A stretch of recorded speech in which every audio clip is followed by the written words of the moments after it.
Hey folks, it's Andrew from Mito Red, and today we're going to be taking a look at the SGrow VIG1000 panel, and we're going to compare it to the Mito Red MitoMax 1000 watt rated panel. And so you can see from the front that they both look nearly identical. They have the same number of LEDs, same general dimensions, same design with the plastic window in the front. Switches and power are all at the top. And so you can appreciate, you can look at it, scan it with your eyes, look at things and appreciate they look very similar. The one thing that will help us tell them apart is that we've got the Mito Red name that's etched into the side here.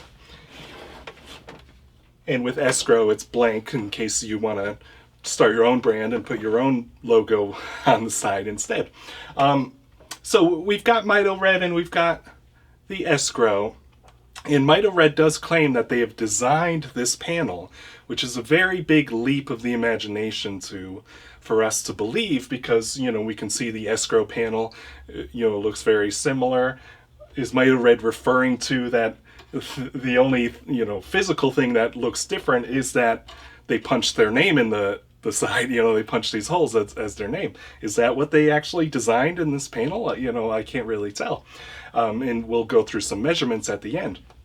But they claim they designed this panel, so it's really hard to believe because, again, we've got the SGrow, they look identical. And you just wouldn't design, if you could design any red light therapy product in the world, if you could start from scratch, you could design something. If you're a real engineer, would you design something that looks like this? Would you design something, you have to use non-contact treatment because the EMFs are high. You use certain wavelengths, it's kind of bulky. Is this really, a design, an intentional design, or is it something they just kind of rebranded something and put it on the market? Which, again, there's nothing wrong with that, again, except for if you're making up stuff and saying that you designed it. That creates some cognitive problems. So you can also see like these little doodads, these brass eye loops that in the four corners. These brass eye loops, again, it's identical to SGrow. These eye loops are designed for the grow light industry because you hang the grow lights from overhead, obviously, to aim it at the plants, and so those loops are used to hang the panels over the plant. You don't really do that with these panels. It's nice that you could do it, but most of these panels, especially the original ones like these Max Pros and Max panels or whatever, you hang it on the wall or you hang it on a door, right? That's usually the kit they provide. They don't really give a lot of accessories or guidance on how to hang it overhead.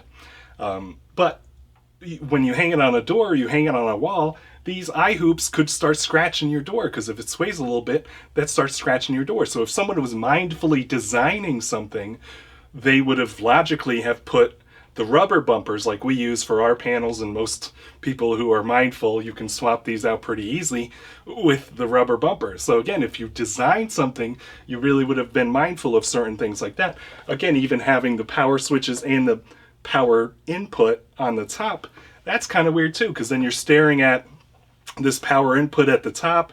You've got the power cord. Some people are uncomfortable with power cords and EMFs and things like that. And then that power cord has to go down towards the ground, because again, you're hanging it straight up and down on a door or something, so that creates more distance that the cord has to travel, and it could you run out of length if you have to run to a power outlet that's too far away. So ideally you would have put it closer to the bottom. Again, if someone had designed this mindfully, then you would have designed it differently, but they're both identical. So it just seems like instead of they didn't design it, maybe they just contracted someone else to produce it for them. And again, there's no problem with that. But why are you claiming you designed it? SGrow claims they designed their panel too. And you can even see the nameplates on these. The nameplates are nearly identical as well, with how they describe it. Claiming it's 1,000 watts, but it's not actually 1,000 watts. It actually consumes much less. We'll be testing that. But that's the rated watts. When companies say we're 1,000 watts or 1,500 watts or whatever, that's the rated watts, but you want to look for the consumed watts. So again, there's all this kind of confusion and funny business when, you know, it just doesn't make sense. When you can see these products on the market, you see them side by side, you can tell there's some funny business. Then we're going to get into this. When we measure this, I need to tell you that this is an older version of the MitoMax. So what that means is that it was produced sometime in the middle of 2021. Mito Red reduced the flicker on all their original series panels. And so sometime in the middle of last year in 2021, they reduced the flicker, and they came out with this big blog that says, oh, they're geniuses in flicker. They figured out everything about flicker. And all their panels now have low flicker. But what they're kind of scooching under the rug is that they were selling for several years a high flicker version. And Alex Fergus measured this same model, and he measured very high flicker. And the blog that Mito Red made was actually derivative of a blog on Alex Fergus's site. It's got very similar references. It's got very similar outline, very similar, ideas and what it presents. And it's very derivative of what was written on Alex Fergus's website. And I wrote to the owner of Mito Red, and I pointed out some of these problems that they're sweeping under the rug, that they did have a high flicker product, and that they borrowed a lot of inspiration from Alex's blog. And, I can recognize that because I wrote Alex's blog. Alex hired me to write that blog for him because I'm one of the only people that can write reasonable information about flicker. That's not, some people are kind of fear-mongering. Some people are like, oh, it's nothing. You can find the science in the middle and understand what it is and what it isn't. But anyway, they're pretending to be experts. They're sweeping under the rug that they had a high flicker product on it. And one of the last lines that I really appreciated, and I wrote down so I could tell you, try to do it word for word, and I'll put a link to the Wayback Machine so you can see that. And the Wayback Machine helps save this stuff in case they try to update it in the future and sweep more stuff under the rug. Mito Red has integrated proprietary technology, which at this point, do we have to keep saying everything's proprietary? We're really doing proprietary technology to reduce flicker when everyone else has already figured out reducing flicker. So what actually makes this proprietary? Do we have to always insert these claims and these words like proprietary and we just invented it and it's patentable or whatever it is? They don't need that word, you know what I mean? Unless they can prove that it's actually proprietary, you should be pointing out these words of like, what's actually proprietary about this. So Mito Red has integrated technology. Notice how that sentence is very nice and smooth, and it doesn't raise any alarms that they're jacking you around. So let's just read it like a normal human would have written it. Mito Red has integrated technology into each of our red light therapy units, designed to make sure that our units do not create potentially harmful flicker. Again, those are Mito Red's words, and they're sweeping under the rug that for years, Alex Fergus measured it in 2019, and from 2019 to mid-2021, we can probably assume that they had, according to their own words, potentially harmful flicker. And again, you could reference the IEEE. The IEEE would say any flicker that's above about 10% flicker, that would be in their high risk zone. So again, it is a consistent statement. It is a true statement because I know I wrote most of that blog that they made a derivative version of. So I know for sure it's mostly accurate. But potentially harmful flicker. So, if you reach out to Mito Red, if you have a unit, you can check your unit yourself with the slow motion camera on your phone, see if it flickers a lot. You can tell you've got one of the high flicker versions. Again, you can ask Mito Red yourself. It was somewhere around the middle of 2021, before June is when they changed over. But look at how much funny business there is between them fixing their flicker problem, coming out with a blog pretending like they're experts in flicker. That blog was derivative of another person's blog, and they're sweeping under the rug that they had high flicker for a period of time. So you should reach out to Mito Red, if you've got an older version of their original series, if it's got high flicker, and according to their own words, it's potentially harmful, and they can upgrade the drivers. You just swap out the drivers. It's usually the drivers. You can upgrade like the capacitors and how it's designed, and it's not proprietary. You can upgrade these pretty easily. Or they could just send you, replace it for you, swap out it with a new one. I'm sure they can afford that. They're making a decent profit margin. So anyway, that's what I want to cover here. We've got an older version. We're trying to bring everyone back to what are the origins of these panels. Mito Red's got a couple of good reviews. They've let it get to their head, and they're pretending like they're so original, that they're coming up with all this great stuff. They established themselves as an alternative to Juve. They said, compare us to Juve, compare us to Platinum LED. They've got very similar features to Platinum LED. They're sending lawsuits to Platinum LED claiming that they're completely original and they haven't copied anyone, even though, even their stuff looks identical to SGrow. So, they're letting that stuff get to their head. If they're happy being an equate, kind of generic brand and giving you a cheaper product on the market, that's great. But don't let them get to their head and start saying they design things or they're original or they're pretending like they're experts in Flickr when they have to write derivative posts and claim that they know what they're talking about. So again, we want to bring it back to basics. So this when we do our measurements, this isn't representing what Mito Red is currently selling because they've got a low flicker version. Again, that's very good, but unfortunately we need to keep putting the pressure on them. They've got things like the intensity, what they claim about intensity. I forget what the number is. It's something over 100, is 110.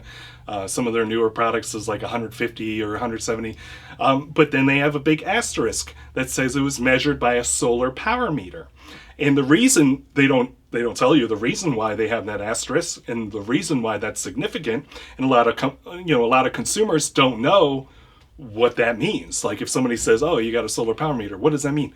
Solar power meters, they know, measure falsely high. So that number is a falsely high number. They know they're falsely representing their intensity from their panels. So again, that asterisk should read, because not everyone knows what a solar power meter is and what's wrong with it.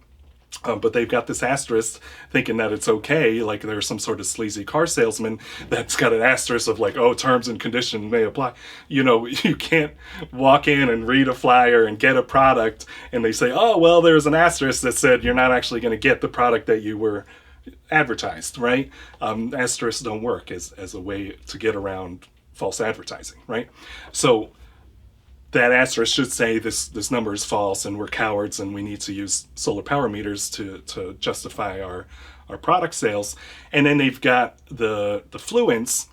Everyone's trying to change the numbers on you. They've got the fluence and joules per centimeter squared per minute. Again, that could be a useful number to reference, but you should still advertise the intensity. That's what everyone's been doing. They should switch to honest intensity advertising. So Alex Fergus knew all along since 2019 that these companies were falsely representing their intensity. And no one really cared. Everyone swept it under the rug. So we'll do some measurements, do some comparisons. We already know how it's going to come out. They're going to come out very similar. So I won't need to do any wrap up with this. But just to help everyone get grounded, and especially Mito Red, they seem to be a big fan of our blogs and our content. So Mito Red should take a hint and stop messing around unless they want more reviews like this. So, we have to keep these companies accountable. We have to keep them honest with transparency, with transparent measurements. We're going to do, intensity measurements, flicker measurements to verify that this was high flicker, even though Alex Fergus measured it was high flicker in 2019, the EMFs and things like that. So, the more transparency we can do, even though I might be a biased source, we'll do more and more measurements until these companies figure out what's the right thing to do, what's the legal thing to do, and we'll see how the industry evolves. Do we want to be, all covering our eyes and pretending like we've got 150 milliwatts per centimeter squared when that number probably isn't desirable anyway? Or do you want the real numbers? And we can try to grapple that with the science and come up with responsible things, and we can all communicate using real numbers and say, hey, I had a good experience with, you know, a real number, and then you say, oh, well, I have a different product, but they have real numbers too, and we can talk and compare, and that's how everyone gets raised up. So again, we're not trying to bash anyone, we're just trying to make sure everyone's grounded in reality. Don't let things get to their head that they got a couple good reviews and they're pretending like they're designers and they're original, and they're not. You know, they can be the Equate, they can be the Kirkland brand, and that's great. Every industry needs that. So, you know, they need to know what their lane is, stick to what they're good at, and, you know, they'll probably run into less trouble in the future. So let's you know, we'll go into point of view mode. We'll take some measurements, and that'll be it. Thank you. Okay, so we're going to do our quick test of the SGrow VIG1000 and the Mito Red MitoMax. So we're going to turn on the MitoMax first. We're going to verify we got red and near infrared, both are on. And first thing we're actually going to look at is the consumed watts.